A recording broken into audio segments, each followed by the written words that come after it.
There's a $7 billion bid reportedly in to buy the Washington Commanders, and that's where the good news about that offer ends. That and more on today's episode of Locked On Commanders. Your daily podcast on the Washington Commanders, part of the Locked On Podcast Network. Your team every day.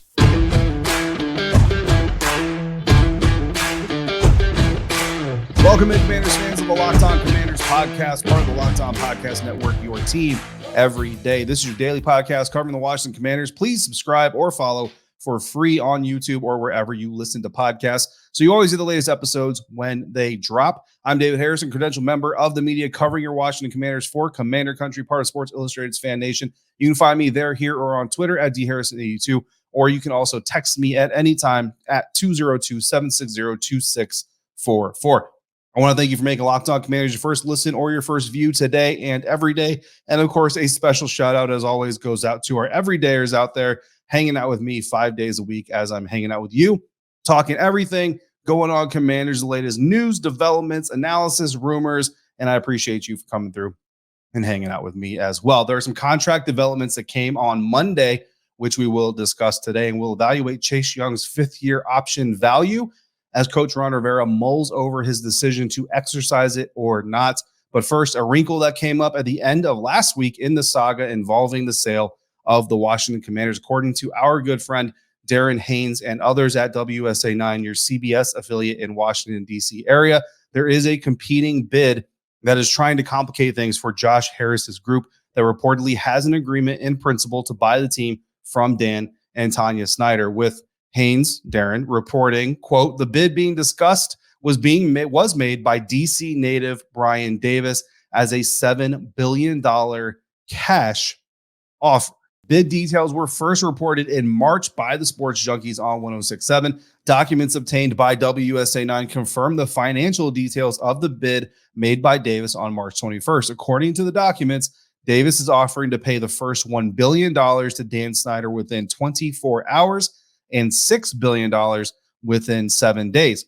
Davis is also willing to indemnify Dan Snyder as a condition of his offer, according to the March 21st letter, meaning Davis is willing to take on any legal liability related to Dan Snyder and ongoing investigations into the team. Sources said Thursday afternoon that Dan Snyder had reached an agreement with an investment group led by billionaire Josh Harris to sell the team for $6.05 billion. The deal would be the highest price paid for a North American professional sports franchise. Forbes estimates the team is worth about $5.6 billion, end quote. Now, like the WSA9 report says, this is really stemming from the offer that Davis made earlier in March that was reported by the Sports Junkies, again on 106.7. At that time, I wrote up a piece about Davis for Commander Country on Sports Illustrated's FanNation, who was, again, looking to get in the mix back in March. So for those who don't know, Davis attended high school in Bladensburg, Maryland, before eventually attending Duke from 1988 to 1992. So Davis is a local product. He and his Duke teammates, the Blue Devil teammates, won 2 NCAA championships, and Davis ended up being a second-round pick of the Phoenix Suns in the 1992 NBA draft. Never played for the Suns, but he did play for the Minnesota Timberwolves in the 1993-1994 season, his only official season of NBA action. Fast forward to 2006. In October 2006, Davis and former Duke Blue Devils teammate Christian Laettner entered into an agreement to purchase 70% of the NBA's Memphis Grizzlies. And even though that's a long time ago, the NBA was still a lower value league than the NFL. So again, you're talking about much less money than you are in an NFL deal. That deal did end up falling through because of insufficient funding. And the end result included not only hurt feelings and not buying the team, but lawsuits that came from NBA legends like Scottie Pippen suing both Davis and Laettner for $2.55 million at the end judgment. Additionally, the duo, Davis and Laettner, started a real estate company that resulted in even more broken promises, even more millions of dollars in lawsuits. As of 2016, it was reported that Laettner owed more than $14 million to several creditors and private individuals that included a list of former NFL players. Now, I don't know how much of that 2016 reported $14 million debt belongs to Davis and Laettner combined, how much of it is just Laettner's, how much of it is just Davis's, but it's a big, big number, and it's just a lot of business missteps that Davis has been involved with since he left his basketball playing days behind. And that is certainly, again, something that the NFL owners are going to take pause on, something that they're not going to like to see. And when you're talking about handing a franchise from one troubled owner, you don't want to bring in another owner with a history of troubles. And that history is not just in the past, because on Monday, former NFL linebacker Sean Merriman weighed in on the topic, tweeting, quote, BS, Brian Davis doesn't have the funds, tried to get me for $3 million, took him, paraphrasing, to court and won $4 million. He owes a bunch of athletes money. The other owners will never approve this, end quote. So I know the report's out there, and look, it's WSA 9 is not going to put something out that is not a legitimate report. So it's a legitimate report, but whether or not Davis is capable or has the funds to actually make the deal happen, that is the question here. According to history, it would say that probably not. Sean Merriman says that he absolutely does not. But regardless, even if he does have the funding, I don't know if the NFL wants to be the proving ground for someone who's had so many missteps in business and in sports business, as much as a guy like Davis has. Now, Monday afternoon, early evening, I think, shortly before I sat down to record this episode, Sportico, who reported the original non-exclusive agreement between Josh Harris's group and the Snyders to sell the Washington Commanders for $6.05 billion, also reported, quote, exclusive, the NFL has received the terms of the deal between Josh Harris and Dan Snyder for review as the sale moves one step closer to completion. Next, the league will review the deal and return it to the parties for alteration, or if approved, for signatures, end quote. So it certainly looks like the Josh Harris bid is moving forward. The Snyders are moving forward with Josh Harris, according to all these reports. Does not look like this Davis bid is something that should really be taken too seriously. Look, Doc Walker reportedly said earlier on a radio program that, with this kind of stuff, and especially with the Snyders involved, he's not celebrating nothing until everything is signed and dotted and sealed and the keys are handed over, and the Snyders are banned from FedEx for life. I'm with Doc. I'm not, you know what I mean? I feel confident telling you right now that this thing is done. And Josh Harris, Magic Johnson, Mitchell Rails, and everybody else that's involved in that group will be the new ownership group of the Washington Commanders. But I'm with Doc. Until it's done, it ain't done. Hold your breath, cross your fingers, do whatever you need to do. But we are going to talk about some things that will be done sooner rather than later, and that is the biggest decision Ron Rivera has to make between now and the beginning of May outside the NFL draft. That is whether or not he picks up or declines Chase Young's fifth-year option. We'll talk about that next, coming up here on Locked On Commanders, part of the Locked On Podcast Network, your team every day. And we'll do that thanks to our friends over at FanDuel. Grand slams, no-hitters, and double plays are back, and there's no better place to get in on the baseball action than FanDuel, America's #1 sportsbook, because right now, new customers, you get a no-sweat first bet up to $1,000 when you step up to the plate this season. Just go to FanDuel.com/lockedon, sign up, place your first bet, and get up to $1,000 back in bonus bets if you don't win. I'm not a big baseball gambler, but I did make $6 on the Denver Nuggets Sunday night when they put the smackdown on the Minnesota Timberwolves. Whatever you choose to do, don't miss your chance to get a no-sweat first bet up to $1,000 by joining FanDuel today. Just go to FanDuel.com/lockedon to sign up. FanDuel, official partner of Major League Baseball.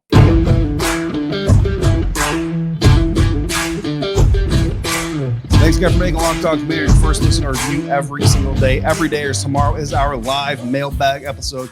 So the topics are going to be up to you. Send your questions to lockedoncommanders@gmail.com, on Twitter @DHarrison82, or in the YouTube comments, or you can text them 202-760-2644.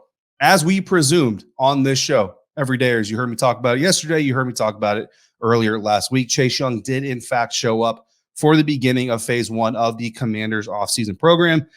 And if you look at the Washington Commanders social media video that they put up of him walking the building, did not look too happy to be there. Again, I'm reading into his body language. That's a dangerous thing to do, so we'll leave it at that. But basically, honestly, Chase Young didn't have a choice. If he wants to stay in Washington in his NFL career beyond this fourth season, based on Ron Rivera's recent comments to Ben Standing of The Athletic regarding the decision, he had to show up here. Ron Rivera said earlier this offseason, quote, "That's the thing that will drive a big part of this conversation. As we continue to work through this and talk about it, it will be about seeing him being Chase Young, and watching him. Again, we get started April 17th. That was Monday. So we'll continue to work through these things, talk to the doctors, talk to the trainers, strength and medical, and just kind of get a feel for where he is. Then we'll be able to make a decision and we'll go from there. End quote. Again, that was published by The Athletic's Ben Standing. So essentially, if Young doesn't show up, then the Commanders have nothing to look at. They have no opinions from doctors, trainers, strength and medical. They have nothing to see about where he is mentally or physically. And the decision is made. You decline the fifth-year option and you move into the NFL draft understanding that you're declining that fifth-year option. And now you have two defensive ends on expiring contracts. So that would be the simplest route, right? But nobody wants that. Everybody wants Chase Young to hit his potential. Chase Young wants him to. The team wants him to. Ron Rivera wants him to. We want him to. But the Commanders do have until May 2nd to decide.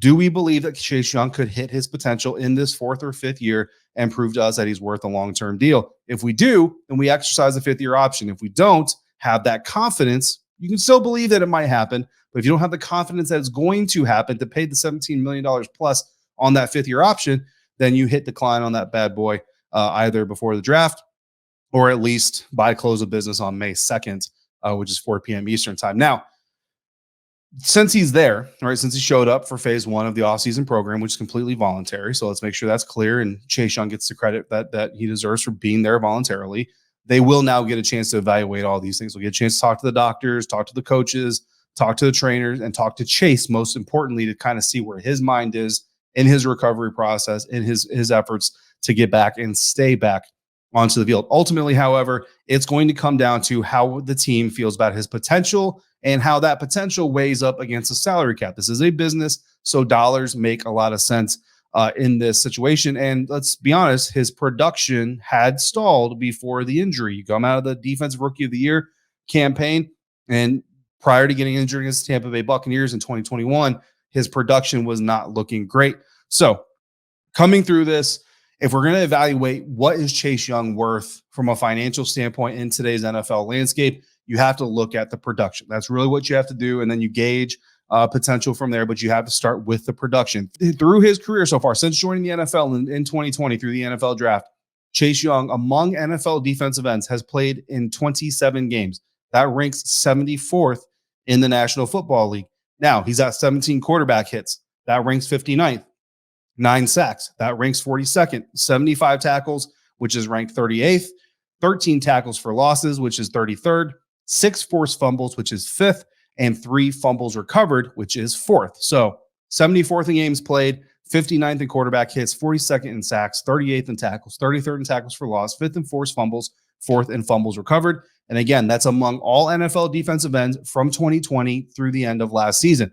What is important from those numbers is the fact that Chase Young ranks higher in every statistical category than he does in games played. 74th in games played, which means that in every single other category, he is above his games played pace compared to his peers, if that makes sense. He's better ranked in his production performance on the field than he is in how much time he spent on the field. I think it's very important when you're talking about projecting what can Chase do, because when Chase is on the field, he is producing at a clip higher than the amount of games he's playing compared to his peers. Does that make sense? So I went out on a mission here to try to find who those peers are. Who can we compare Chase Young to when we're talking about the finances of what Chase Young has been able to do so far in his career to determine if that $17+ million fifth-year option is financially smart for the Washington Commanders. And I found a person that's very similarly stacked to him stats-wise, and that was Indianapolis Colts defensive end Kwity Paye. Since 2020, both Paye and Young have played in 27 games.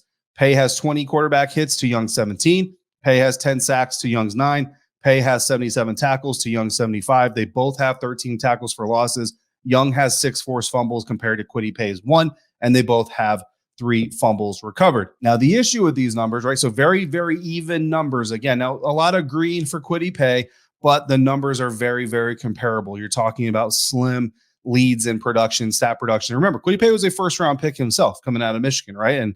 And don't be wrong, the irony of comparing a Michigan prospect to an Ohio State prospect is not lost on me and is going to come back again here pretty soon. So Paye and Young, very similar numbers since 2020. The problem is Kwity Paye didn't enter the NFL until 2021. So all of that production from Kwity Paye is 2021, 2022 only. Young's production is 2020, 21, and 22. Again, that injury taking away a lot of time. But Kwity Paye also had some injuries that he was dealing with that really kind of kept him from really bursting onto the national scene last year, I think. So Two very talented guys. But the problem here is Kwity Paye is still on his rookie deal. Again, he was drafted in 2021. Chase was drafted in 2020. So Paye is still on his rookie deal. So he doesn't have a second contract yet. A decision has not been made on his fifth-year option. Now, I think if you push the Colts to make that decision right now, they would absolutely pick it up because you're getting that production in 2 seasons versus 3 seasons in Chase Young's situation. So we had a reset. Go find a guy that kind of compares to Chase Young who has a second contract.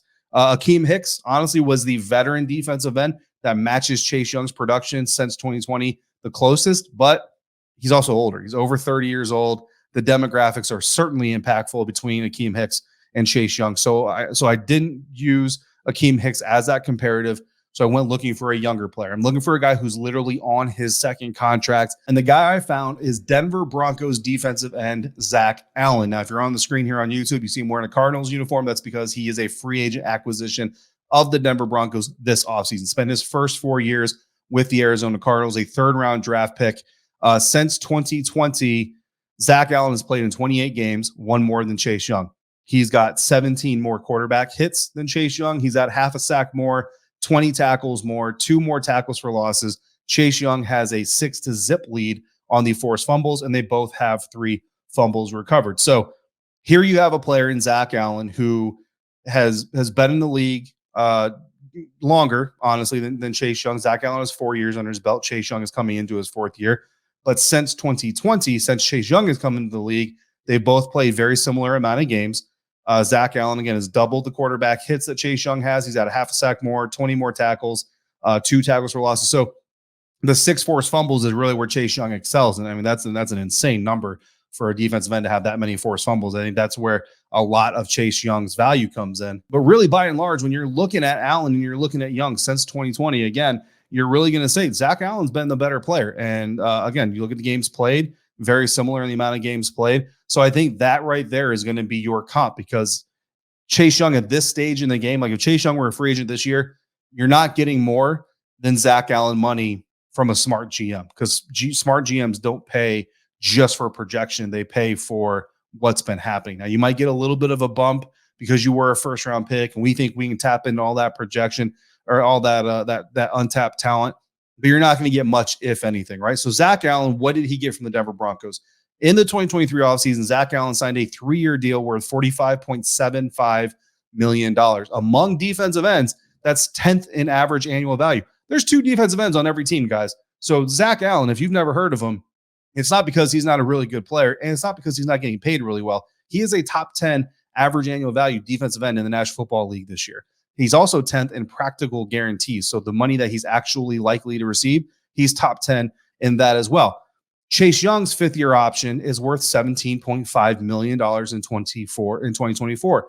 That equates to 38% of Allen's contract. So again, this is a guy who has been in the league 1 year longer, but he's still in his 20s. His production, we just put it up on the screen, is better than what Chase Young has been able to do since entering the league, since, in the same time frame. And this is what Allen just got paid, $45.7 million. Again, 10th in annual average value. And you're talking about Chase Young on a 5th-year option eating up 38%, nearly 40% of that contract. And that's fully guaranteed money. We're talking annual average value. That's fully guaranteed money for Chase Young.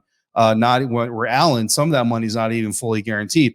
Meanwhile, Young is coming off of an injury while Allen just set career highs in sacks, tackles for losses, and quarterback hits in 2022. So Allen is ascending. Chase Young, we hope, will be ascending. But as of right now, when you're making this decision, right, you have the next 2 weeks to make this decision. He is not ascending. He's just trying to get back on the field.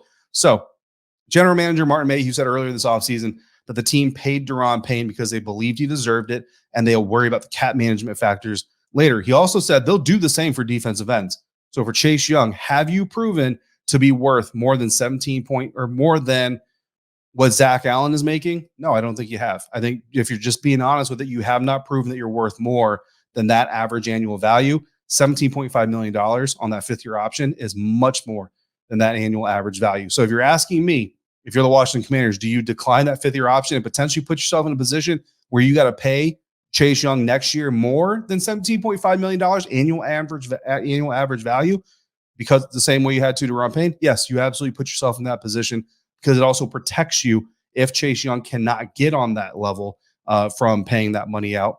anyway. So if he can play at the same pace and stay healthy for all of 2023, then certainly you could earn a contract similar to Allen's, but that's still not $17.5 million annual average value. So it's just hard. Without consistent production, consistent health, it's hard. You can't justify giving Chase Young 40% of what Zach Allen just got when Zach Allen is producing at a better clip in the same time frame and similar games played. That's just one man's opinion. I know some of you out there have your opinions. Feel free to share them with me as well. Coming up next, we're going to talk about some new contracts. Speaking of contract deals, some new contracts that came up, what they mean, and how they'll impact the Washington Commanders. That's next here on today's episode of Locked On Commanders.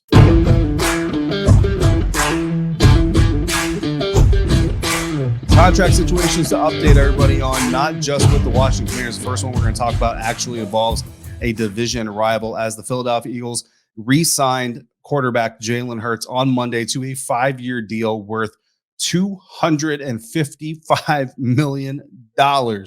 180, only $180 million of that is guaranteed. $180 million over 5 years guaranteed. That's an insane amount of money.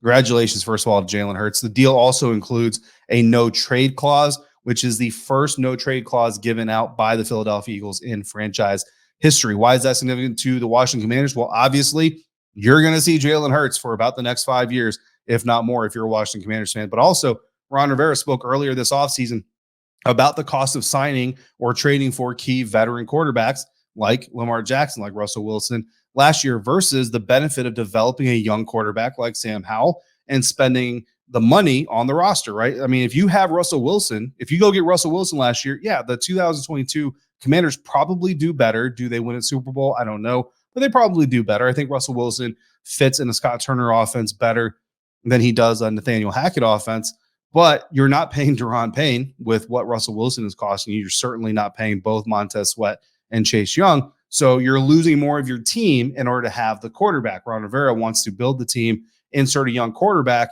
and if you get the blend right, then you can do some really good things. The gap also for me with this deal, I mean, 5 years, 255, 180 million guaranteed. The gap in pay between quarterbacks and the rest of these position groups is only getting wider and wider and wider. And honestly, I'm wondering, I think in the next 5 or 10 years, guys, we're going to see a trend in the NFL where quarterbacks essentially become prohibitive second-term contracts the way the running backs really have. You don't see a lot of running backs getting second contracts from NFL teams. And if they do get a second contract, it's like a 3-year deal where only 1 or 2 is really guaranteed. And the team puts a lot of backdoors in to protect itself from potential injury because of how much running backs get injured and how quickly they really deteriorate. For the quarterback position, it's not so much how much they get injured or how quickly they deteriorate, especially in their mid to late 20s. But I think it's more so just how much of the salary cap these deals are starting to hit. I mean, you're talking about 20 to 25%. I think Deshaun Watson alone in Cleveland this year counts for 25%, or next year counts for 25% of the Browns salary cap. That's a quarter of your bankroll gone before you've even paid anybody else. So you're talking about if you don't have a quarterback that literally elevates the rest of your team and makes the rest of your team better, you're contributing a lot of money to a position that may not work out for you. So Jalen Hurts, I mean, that money comes with a lot of responsibility. And I wonder if we're going to start seeing an era of NFL football come in where you start seeing quarterbacks get drafted by the same team maybe once every year, once every other year. Let's start putting them in like we do running backs, start developing the guy behind them so that when that quarterback contract comes up, if you're not like one of the greatest of all time, we're going to let you walk. We're going to bring that other guy in as a backup and develop him into a future pro. I just think that's the road we're probably going on here with quarterback contracts. In Commanders direct news, All-Pro special teams player and backup safety Jeremy Reaves received his restricted free agent tender earlier this offseason, with phase 1 beginning on Monday. He came in, he signed the tender, and he reported for phase 1 of the offseason program. That deal will pay him $2.6 million in 2023. Jeremy Reaves, certainly a guy that you want to see sticking around the team. Happy to see him back in the building. Looking forward to seeing him during OTAs and training camp again. One of the best energy guys in the locker room. Again, at least from a media standpoint. Reaves is now scheduled to be an unrestricted free agent, however, in 2024, unless the team can work out an extension with him, which I personally certainly hope that they do. And I hope that you come back tomorrow and every day to catch more episodes of Locked On Commanders. Hang out with me here. For now, I want to thank you for making Locked On Commanders your first listen today and every other day that you come through. For my everydayers, Tomorrow, again, our live mailbag. So if you got questions, if you got mock drafts you want me to dissect and dive into, send them over to lockedoncommanders@gmail.com. Hit me up on Twitter at dharrison82.